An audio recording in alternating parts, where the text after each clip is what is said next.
Lily Pond, which is what it is, I guess. The dam, what you're seeing the water fall over is the spillway of the dam, which is about 200 feet long. And the dam itself is actually much longer than that. We're still standing on the dam structure itself. The dam is about 400 feet long and goes all the way over to Whaley Avenue. When we're talking about dam removal, we want to remove the full vertical extent and some of the horizontal extent of this dam. We're actually not going to remove the entire dam structure. That would remove this structure out onto Whaley Avenue. In this location, historically, the river was actually a braided channel, which means there are multiple courses of the river that sort of flowed through this area, and then some closer to where Whaley Avenue is now, and some in this area. And so when we look at the historical photos, it's a pretty different situation than what we're seeing now. So what we want to do is work in the built environment to return the river to a connected state, but we're not going to actually remove this entire horizontal extent. So what we plan to do is remove about 100 feet of the spillway itself and grade that back. So we're connecting the river, but without impacting the built environment in this urban setting. The pond, so the dam itself is right here, and the pond extends upwards, and you can see it if you look out over. You see those, those bridges up there. The pond extends all the way back up underneath those bridges up there. So in addition to work at the dam itself, we are going to do some scour protection. We're going to do some work at the upstream bridge location. There's 2 bridges up there.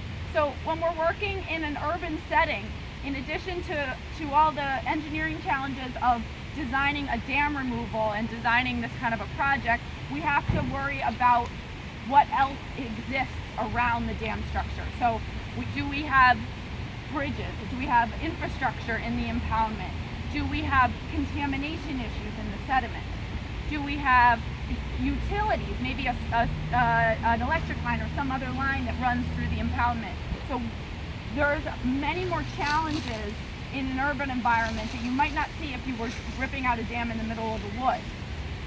In this case, as far as sediment goes, we didn't, the mill, a textile mill, and textile manufacturing can have some nasty chemicals associated with it. The textile mill was downstream of the pond. So when we tested the sediment, we were happy to find out that the sediment is not contaminated in this area. So we're able to, and we got permits to reuse the sediment on site. So the sediment of the dam removal, just to talk about what this might look like after the dam is removed, we're going to take out the dam itself, and all of the material that's here is actually going to remain on site. So we're going to take the dam section, about 100 feet of the spillway, and then the contractor is going to use a machine like this, and they're actually going to form a channel up through the impoundment, up through this pond up here. And they're going to get their river started, basically. And so they're going to sort of scoop out that material as they go, as they drive up the channel, and they're going to scoop out the material and place it on the bank to their left. So as I'm looking this way, they take their machine and then they place the material to the left.